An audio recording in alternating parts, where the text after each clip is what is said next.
All right. Welcome to the presentation. This is the bi-weekly FAUG tips and tricks session.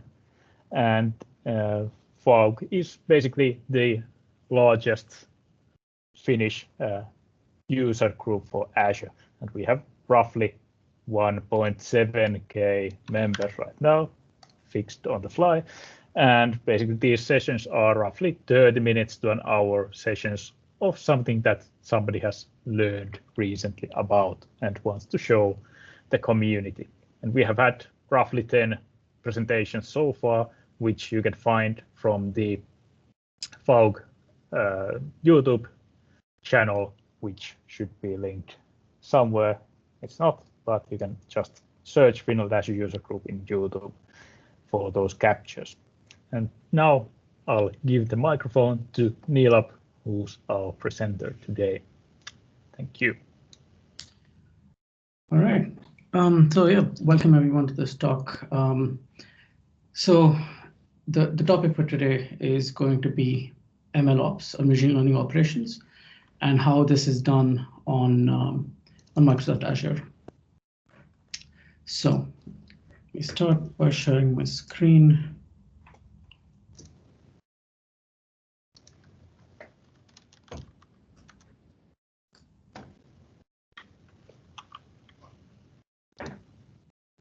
Yeah, so the basic idea for this talk is that sort of machine learning does not happen in a vacuum, especially in the real world. And when we're talking about in an enterprise setting, most often what happens is that there is some real world data that you would need to process, and the machine learning models that you build need to interface with some kind of real world, line of business applications. So this is mainly about how you connect machine learning into the real world. So, but before that, maybe we should start with a few definitions. So, when we talk about AI, what we're mainly referring to is a situation where a computer mimics cognitive functions that we normally associated with the human mind. So this is like learning or problem solving or language understanding and so on. When we talk about machine learning, we're talking about something very specific. We're talking about a computer program that basically optimizes a performance criterion using data or past experience. So, if you want to explain this simply, basically what a machine learning algorithm does is that it changes random stuff until your program works. That's it. And it does it in a way that it does it many times a second, and it does it in a slightly more scientific way. But essentially what machine learning is doing is changing certain parameters randomly until you get convergence. And if you do it fast enough, as I said, it's called machine learning, and it pays 4 times your current salary. So, on a more serious note, what machine learning is and how it's different from traditional programming is that in traditional programming, what happens is that you begin with some input to your program, and you write the program yourself, and then the program operates on the input, which is what we call a computation, and then you get the results. So this is traditional programming. What happens with machine learning is that this whole process is inverted. So you have certain input data, you have your desired result, and then you feed this into your machine learning computation, and what that produces is a program. So what we call a model. So this model can be thought of as a mapping between the input and the desired result. And once we have this model, what we do is then we deploy this model. So when we talk about model deployment, which is what this whole talk is going to be about, what we're talking about specifically is that there is some new input data that we feed into the model, and the model generates guesses about the desired result. So in the other technical terms we use to describe this is called scoring or inference. But essentially it's the same thing, where you provide new data to a model, and then it produces guesses. So When we talk about AI/ML, which is a word that is commonly used in the business sort of in the public domain today, what we're actually referring to is not just machine learning or AI, but we're also talking about advanced data-driven quantitative methods that are used to aid decision making. Right. So this is a much bigger domain where it's called AI/ML, but we're talking about anything from regression analysis, statistical hypothesis testing, neural networks, multi-armed bandit algorithms, or stochastic optimization, mixed integer programming, Markov decision processes. So all of these advanced mathematical techniques that you use to make better decisions, I would group them under this big umbrella called AI/ML. And when I talk about this, so this is the main message of the talk, that AI and machine learning does not happen in a vacuum. So what needs to happen is that first, the machine learning model needs to receive correct data from a trustworthy source. So you're talking about the enterprise data warehouse or your enterprise data lake or so on. Next, the model's predictions must be used in decision making. So that means that the model's predictions need to be integrated with the business process. And then finally, the impact of this model on business KPIs need to be mentioned, because ultimately what you're optimizing are the business metrics. And so ultimately, the reason why you're deploying this model is so that you make better decisions that in turn have a positive effect on your business KPIs. And so these are the three connections that you need to make to the real world for your model to actually produce value. And that's where sort of MLOps comes in. So I've been working in this domain for, I'd say since towards the end of 2017. And what I've noticed is that there is a gap between the data scientists who understand all of these quantitative methods that I mentioned earlier, who train the models and understand the data, and the ops teams who manage the infrastructure on which these models are deployed. So they're basically the people who manage the IT, the enterprise application infrastructure.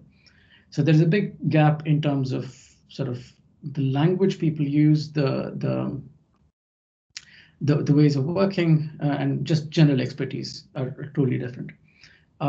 So basically you find these two towers or two silos that are completely separate. This sounds a little bit familiar because if you replace the term data scientist with software developers, that's exactly what you get with this.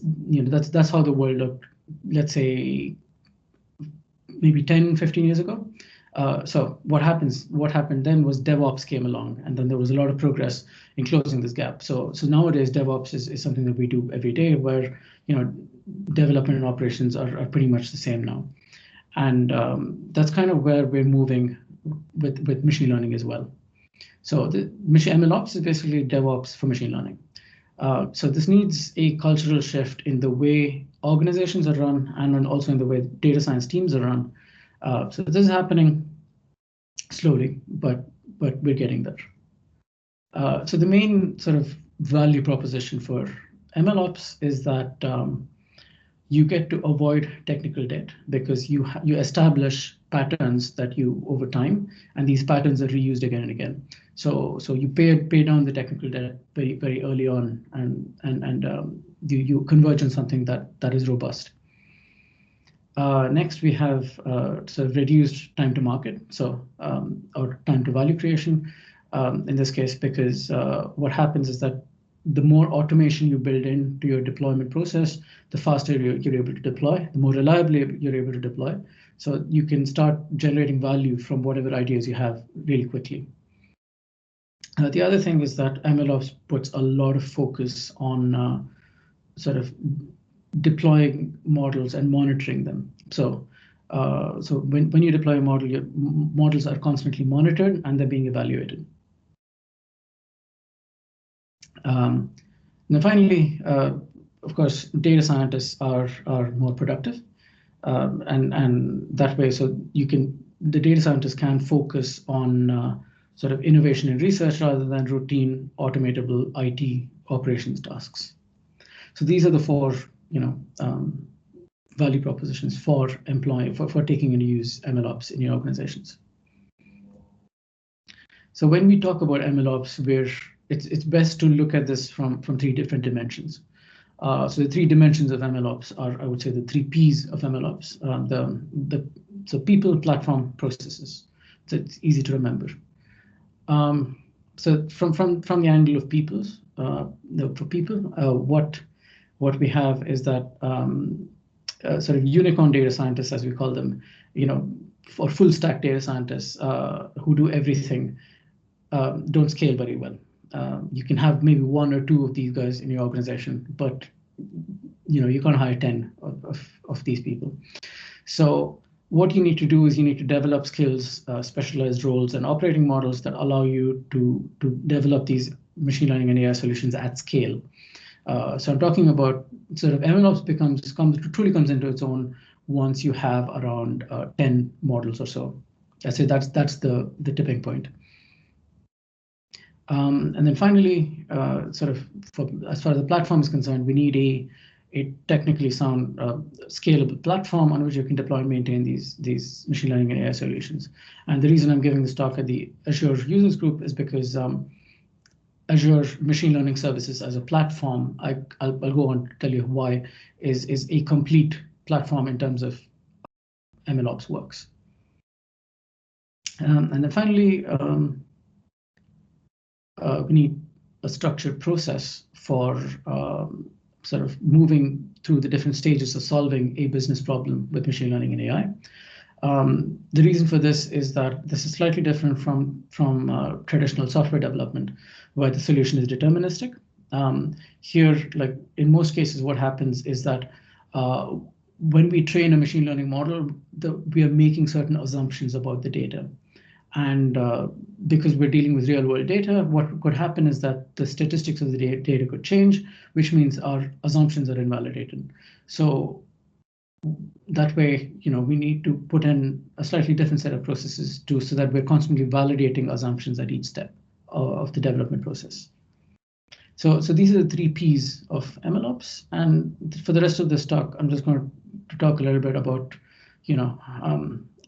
I'll go into a little bit of detail about each of these topics. So when we're talking about people, as I was saying, we're talking about specialized roles. So in MLOps, we mainly talk about 3 different roles. So data engineers. So everybody knows what a data engineer does, but I'll talk about this anyway. So a data engineer is basically a developer who specializes in building data pipelines. The main responsibility is to ensure the availability of data on the platform and also the accuracy of the data on the platform. So the main task of the data engineer is to transform the raw data as it comes into the enterprise data lake, into a format usable by data scientists and other analysts. So the data engineer is, in Azure, so the data engineer is responsible for developing Azure Data Factory pipelines, ETL jobs, managing the CI pipelines for these jobs and so on. So data scientist it's a very loosely defined term today, but in the context of MLOps, it's very tightly defined. So the main task of the data scientist is to solve business problems using data and algorithms. So the data scientist in the MLOps setting would work closely with the business stakeholders and has a very good understanding of the business processes. Also has a very good understanding of the algorithms and the sort of quantitative methods that we use and basically the algorithms. So frequently, how the data scientist interacts with the data engineer is that there's always some communication between them to find the necessary data and add it to bring it somehow onto the ML platform.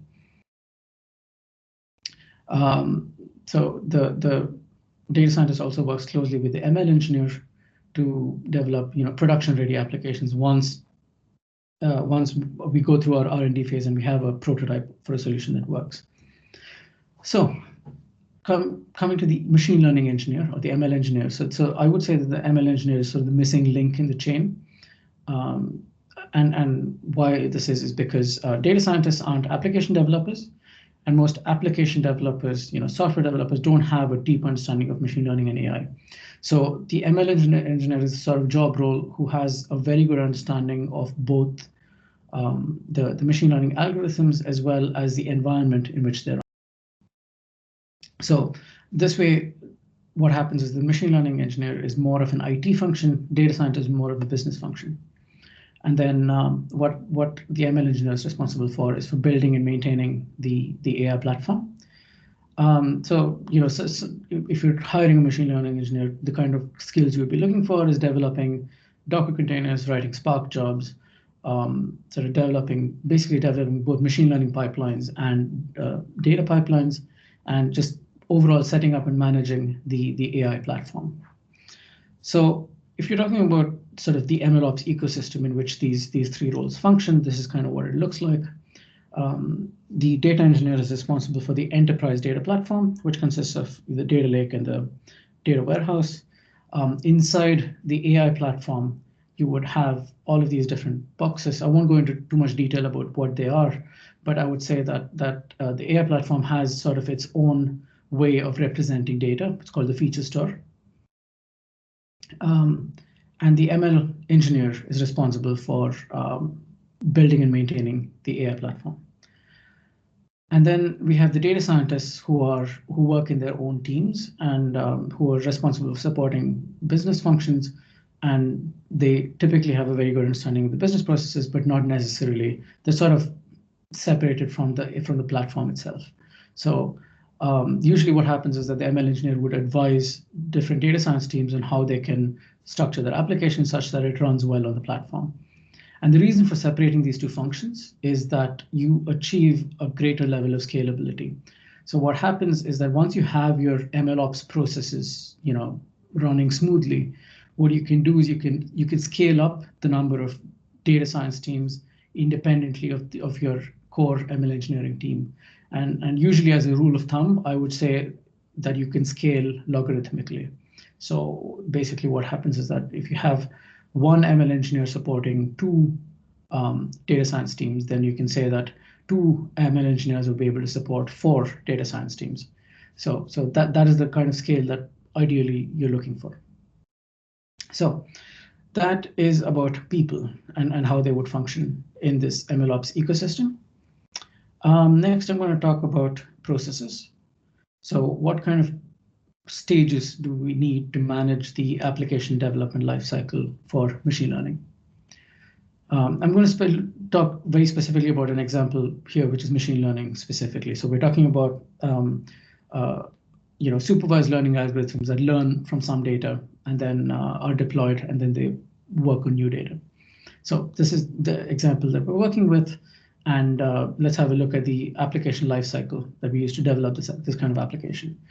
So everything starts with the idea. So you would start with, you propose an idea for the solution, gather feedback, validate assumptions, and so on. So think of it as a planning sort of / requirement gathering kind of step. But the point that I would like to highlight here is that at this stage, you would want to specify metrics that would be used to calculate sort of how well the model is performing in production. So once you deploy the model, what metrics would indicate that this model is actually having a positive effect on business KPIs? So you would want to make a note of that right away in the first stage. So I'd say stage 2 is what separates machine learning from traditional software development, where you'd have to try a lot of things before you find something that works. Normally, what you would do is you conduct a series of small-scale experiments to figure out which kind of algorithm or which solution best solves the problem. And then so you'd evaluate that solution and then see what works, and then you try to figure out which solution works better than that. Usually for this kind of step, what works best is some kind of notebook environment. So Databricks or Jupyter notebooks is what you'd be using because what you need is some kind of interactive development that goes on here. And at this stage, what you need to do is sort of make a note of test cases for data wrangling and data quality validation. So Yeah. And then what happens is that finally you have the productization step where you would then take the prototype solution that was developed in the R&D step and then build that into some kind of deployable artifact. That is what we're looking for here.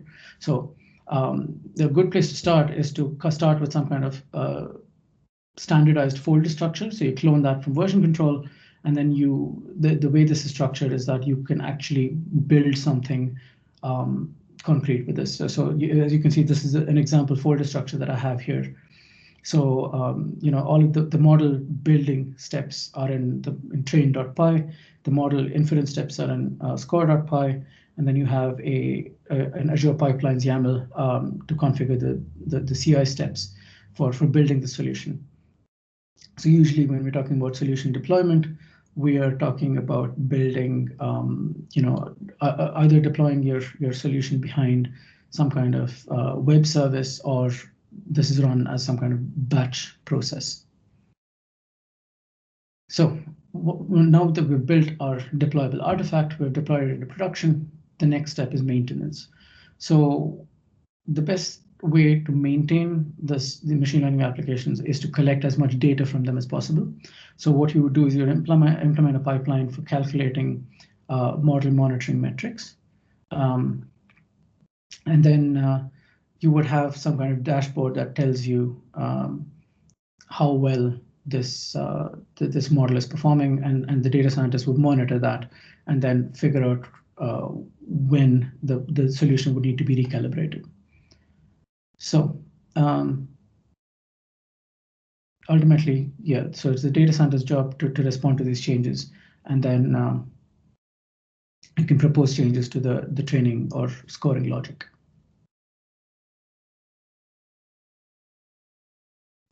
So finally, that brings us to, so we looked at the people, we looked at the processes. Now we actually come down to the platform itself.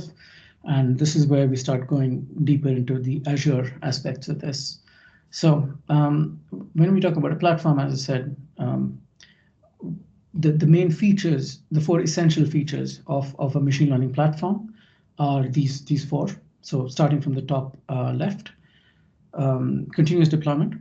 So what I would like to see in my platform is that if I make a change to a line of code, what I want to see is I want to minimize the lead time between me committing that line of code and that change appearing in the production environment. So ideally, I want every step in that process to be automated, and that is continuous deployment. Next, we talk about model monitoring. So what we want to do is we want to validate models throughout the lifecycle.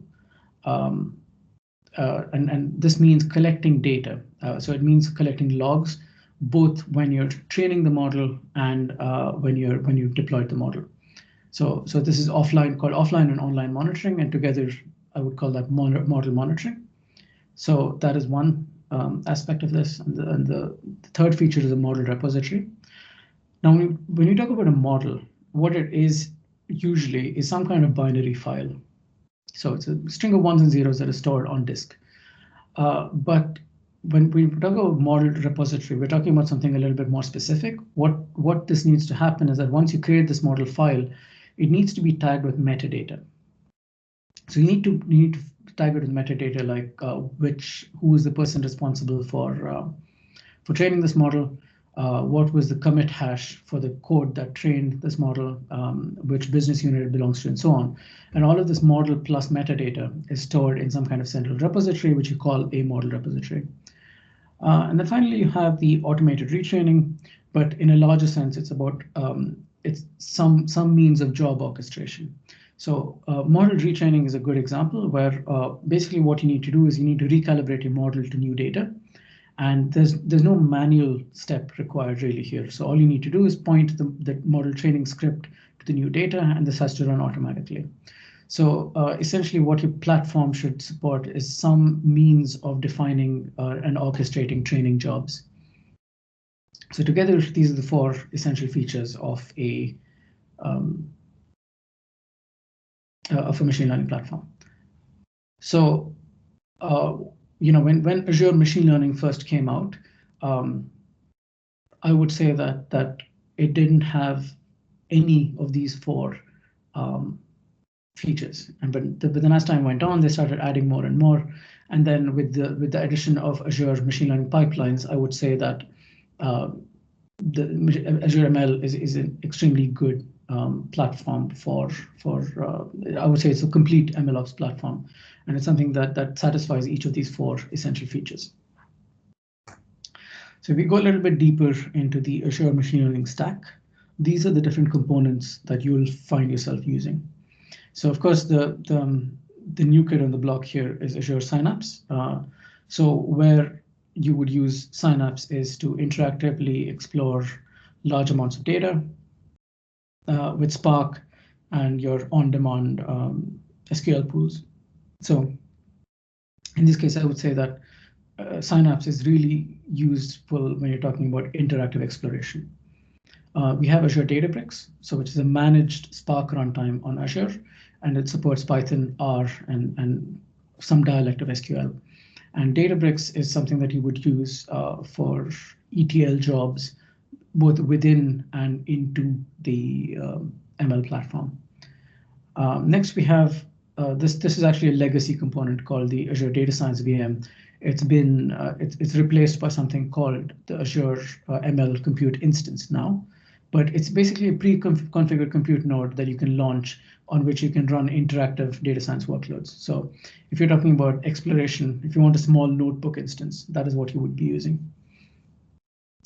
Next, we have the Azure ML Compute Cluster, which is a managed compute instance that you can scale up and launch when you want to run a job. So let's say I want to train my machine learning model. I can, when I want to run my training job, this compute node comes up, it runs my job, and then it's deleted. So I only pay for compute when my job is active. So those are the core compute mechanisms that you can use for model training or data wrangling. Next, for the model lifecycle management, we have the Azure Machine Learning Service as a whole. So this is your sort of single pane of glass view over your data preparation jobs, experimentation, job history tracking, and so on. Usually packaged, so you can package trained models into a web service container and deploy it as a web service. So all of this is done. So all of this life cycle is handled in Azure Machine Learning Service. And then finally, for model deployment, usually when we talk about model deployment, I'm talking about deploying a model behind a web service. And this web service would usually run on Azure container instances or Azure Kubernetes service. So these are the two compute, or should I say compute nodes or compute components that are supported by Azure Machine Learning natively. So essentially what you can do is you can just point to the SDK and say that take this model and deploy it on AKS. You can do all of this declaratively, and it will sort of spin up a job on AKS that is running your model. So this is the full machine learning stack. And later on in the demo, we'll be using some of these components. So I won't go too deeply into the exact workflow here. I'll talk about it in the next slide, but this is kind of an example architecture for what jobs in machine learning or what your machine learning orchestrations would look like. So you read data from some kind of from your data lake. You would use Azure pipelines or Azure machine learning pipelines, sorry, for managing your jobs. You would use Azure pipelines for building and deploying your artifacts, and then you would use some kind of sort of visualization mechanism for, like, you can use a SQL database with Power BI, for example, if you want to visualize how well your model is performing. So the point I'm trying to make here is that there are three. When you're trying to develop your own architectures, there are three aspects that you need to look at. The first one is how you would train your model. The other is how you would deploy your model. And thirdly, how you would monitor your model. So I think that brings me to the end of this sort of the presentation. We'll have a look at a demo after this.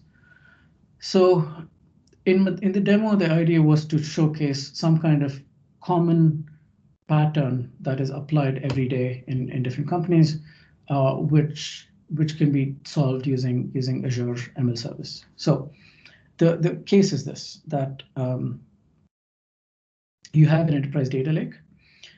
Using the data lake, you read data from that, and then you populate a database table that you would use for, that's why you see Power BI connected there, because that database is also used for reporting purposes. Now, in that table, you'd want to make some predictions about a column in that table. And that's where you would call in your data scientist and say, build me a model that can make this, that can predict this column for me.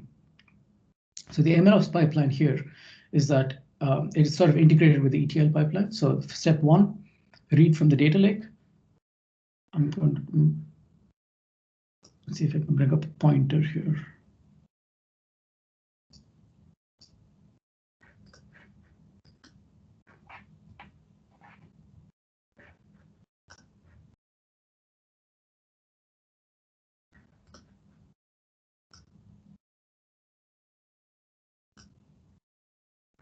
Yeah, so you start with data in the data lake. And then you have an ETL job that's orchestrated by Data Factory. So with using Data Factory, you load that data into a SQL table. Then what happens is that the SQL table is then read into Azure machine learning pipelines. And there you launch a compute cluster that will train your model. And then what you do is you train that model, and then you push that model into Azure Machine Learning Service, the model repository there. And then what happens afterwards is there's another job that kicks off that takes that model, scores it on some new data, and then creates a predictions table inside the database. So let's look at our environment now.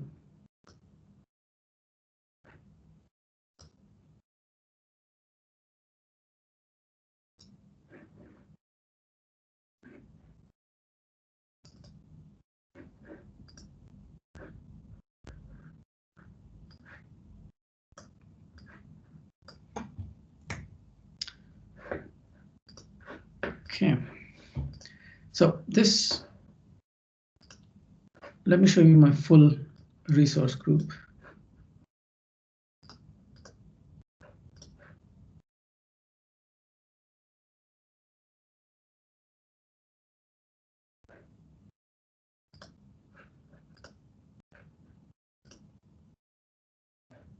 So this is typically what your sort of machine learning environment is going to look like. So you can see all of the usual suspects here. There's a container registry. I have Databricks deployed. I have a data factory. I have Azure ML Service. I have a database server, and then I have some storage accounts here. So let's have a quick look at Azure ML Service, which you can view through this tool called ML Studio.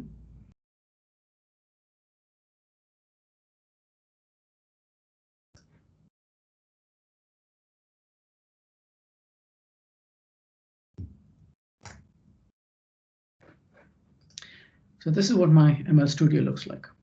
I have, so on the left are all of the different tools that you have at your disposal.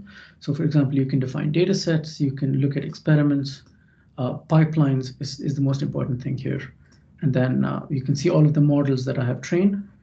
And then on the other hand, you can see all of the compute clusters. So for example, I have one compute cluster that's where my model is going to be trained.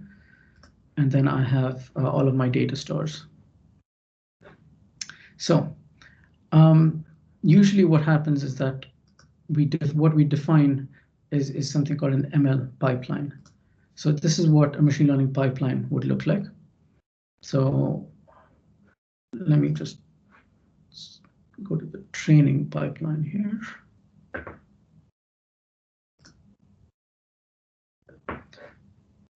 Yeah, so this pipeline, by the way, is defined entirely in Python. I'm not going to go into the Python code, but you can find it on GitHub, and I'll post a link to the repository in the chat after this is over. But essentially, what this pipeline is doing is that there's a Python step that loads training data from the database. Next, there is a model that I've trained with R. So I'm actually combining both Python and R in this. So then there's an R script that trains the model, and then there's another Python script that registers that model to the model repository. So what should happen after I run the training pipeline is that if I go to models here, I should see a new version of that model. Next, when we talk about scoring, so there is a scoring pipeline here.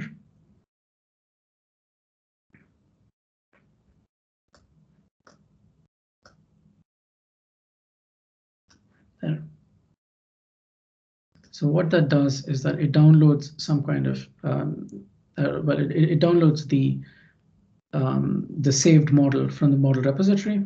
Next, it pulls out the score data, the data we need to perform our predictions on. And then what we have is that there's another R script that runs this new data on the model, and then it loads our database staging container with these scored results. So with that, we can look at our data. So for this, I've used a very simple data set. It's called Iris. Think of it, it's like the hello world of data science. So these are actually, so this is the data set, and these are different measurements for the sepal and the petal width and length of certain flowers. And then based on that, you should be able to predict what species this flower belongs to. So this is actually a very famous data set that was created by Fisher, the famous statistician. So when we talk about training, our training data set looks like this. So there is a label, which is the variety. That is what we want to predict. So our machine learning model takes these values as features and then learns to predict what the variety is going to be. Now, our score data set is basically where we've taken these measurements for all of our flowers. So that's flower 1, 2, 3, and so on. But we don't know what species this flower belongs to.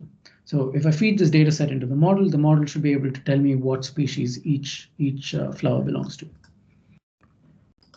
So right now, what has happened is that this is my database that looks like this. So there are two tables. One is our training data, which I just showed you. The other is the predictions.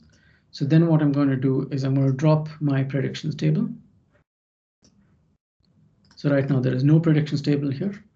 And then what we would need to do is basically run through our entire MLOps pipeline. So what would happen is that I go to Data Factory here. And I'm going to just make a debug run of this pipeline. So what it is asking for is a pipeline ID. So these pipeline IDs can be found from the machine learning portal. So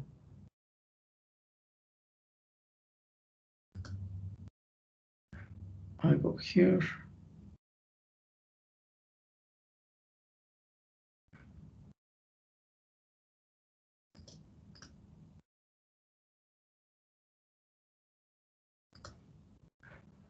So that is my pipeline ID. So copy that.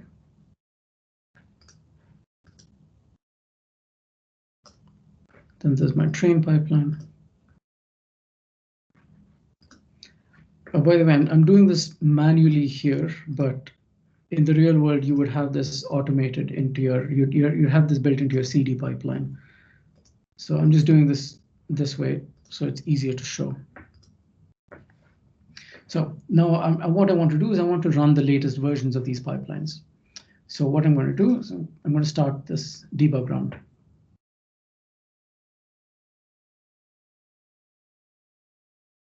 Now this demo takes around 20 minutes to run. So it's a little bit slow, but hopefully what you will see is all of the steps executing in order. So the first one is the ETL step. So that has succeeded. So essentially what's happening is that data is moving from our data lake into the database. Next, it has launched the model training pipeline. So let's have a look at that. So if I go to pipelines, it's showing me the latest pipeline that's running. I'm going to show you the last run that actually succeeded.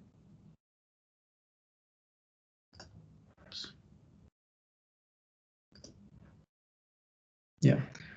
So while that is running, I'll show you what this run does. So essentially, I was talking about model monitoring, and that's kind of what I want to highlight here. That while I'm training my model, I'm collecting metrics. So if I click on this run, and then I go to metrics, what I can see here is I can see the accuracy. So how accurate the model was at train time. So it's 95% accurate. But also I'm monitoring the class proportions. So how many of each class did you see when training? So it's now you can see that the classes are actually quite well balanced, so 33% each. So this is good information to have, because now what I can then do is if I collect this same metric when scoring the model on new data, and my model is predicting sort of wildly different classes. So if I'm getting like 95% Setosa, for example, then I know that my model is not performing well, or there's something wrong with the data. So this is a good example for model monitoring. So this is still running.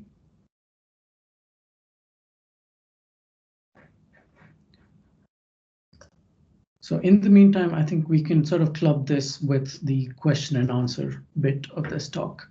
So, feel free to keep asking questions, or if you want to see something or something different here that you're interested in, just you can unmute yourself and just ask me any questions.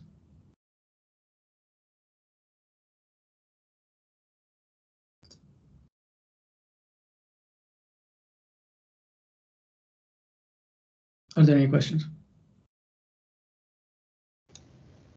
There are none in the chat, at least at the moment. Okay.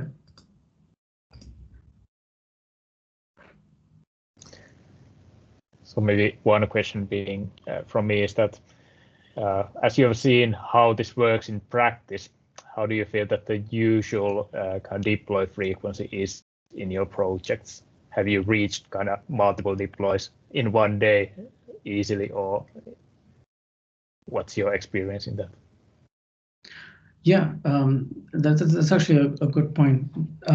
So yes, deployment multiple times a day I have seen. So when we talk, we need to make the difference between deployments and actually triggerings. So usually model trainings are triggered very infrequently. So I would say maybe once a week or once a day. But yes, when we're talking about deployments to the scoring service, for example, you can deploy as often as you like, and usually, but on the other hand, we don't see the same cadence that you see with traditional, software applications where you have multiple deployments a day. I would say on average, I'm looking at a daily cadence for when things change in machine learning. All right.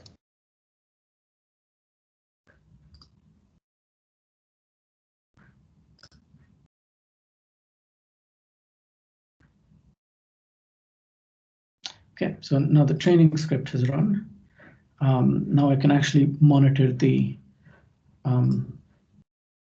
different metrics here. I can see that my class proportions are yes.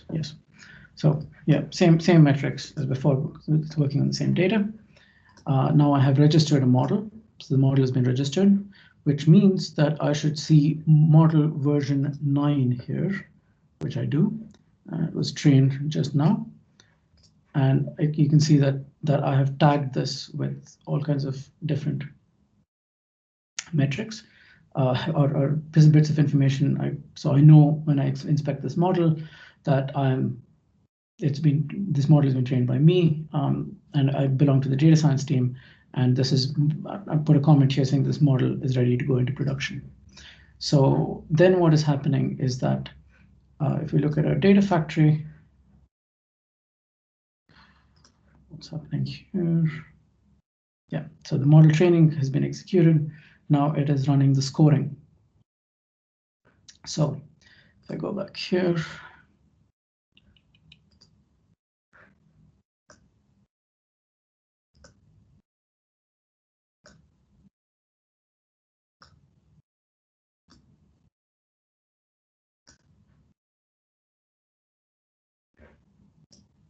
so now it's actually, so it's trying to download this newest model version 9 from the repository, and then it's going to score this on new data.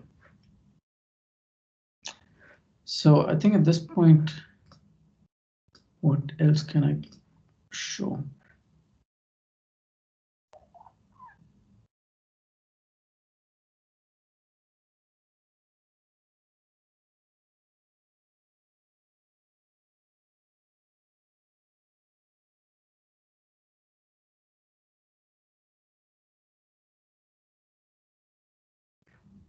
I could show the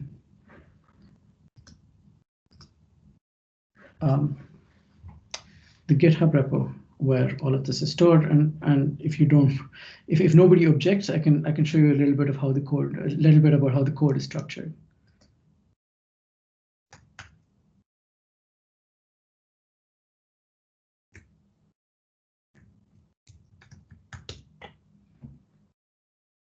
So this, I'm going to post a link to this GitHub repo in Azure DevOps, sorry, in Teams. So those who are interested can have a closer look at this.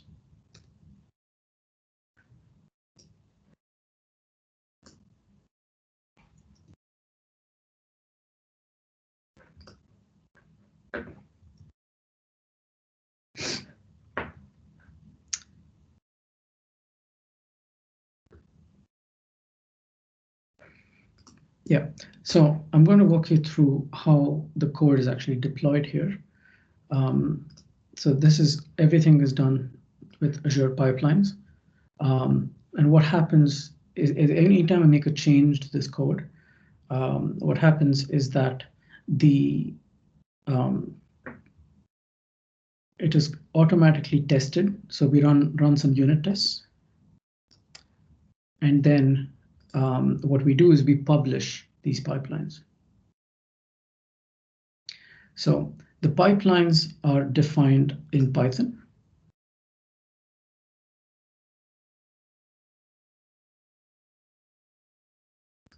Here. So I have a train and a score pipeline, and the only way, there are actually multiple ways to define machine learning pipelines now.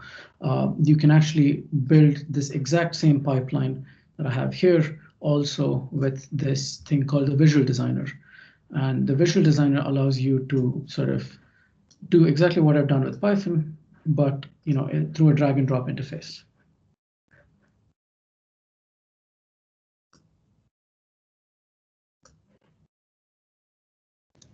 Is there a way to export the Visual Designer stuff? Yes, you can actually deploy a model that you train on Visual Designer by just clicking and dragging. Okay. All right, so now our scoring pipeline has completed as well. So let's see where our, yes, so our full end-to-end pipeline has finished. So in this case, I'm going to, let's have a look at the finished inference pipeline. So now what I want to check here, what I'm looking for is that my class proportions should again be roughly 30%, but you can see that these are, a little bit off because it's a smaller data set, but I'm happy with the fact that it's around 1/3, 1/3, 1/3. So on this new data that the model has seen, it has made, it's divided into 3 almost equal parts, which is kind of what you would expect. So that is what I wanted to show you about model monitoring. And then finally, just to validate that the whole thing has worked, that table that I have I had deleted must now have been recreated. So the predictions table is here, and then let's have a look at what it looks like.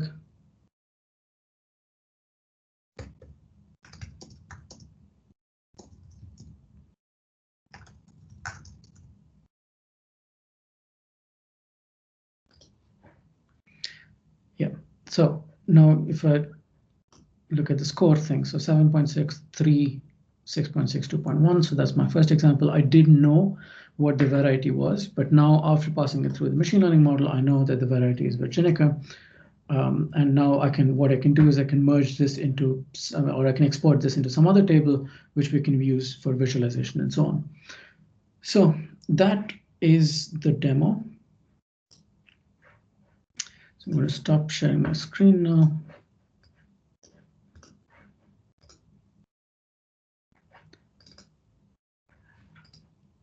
All right, so finally, just to recap what we have done so far. So the demo was to show you how it is possible to automate this entire deployment and so the build and deployment of your machine learning models, and how you can, more importantly, how you can integrate your machine learning models into the real world through Azure Machine Learning Services and all of the different components there. So if you're interested in how, sort of digging deeper into how this works, you can check out the GitHub repo. It's fairly detailed, and all of the code is, I would say, much better structured now than it was a couple of months ago. If you feel you want to add something, you can always submit a pull request or just get in touch with me, and we can discuss this more. So with that, how are we doing for time, Pasi? Are we on time, ahead of schedule? Yeah, this is fine. We have 7 minutes left, but we can end early or whatever. Yeah. So if there are questions, I'll be happy to answer them. Otherwise, we can end this. And if you have some feedback about how this was, you can send it to Pasi or to me directly. So yeah, hope this was informative. Yes, I at least enjoy it. Thank you, Neelabh.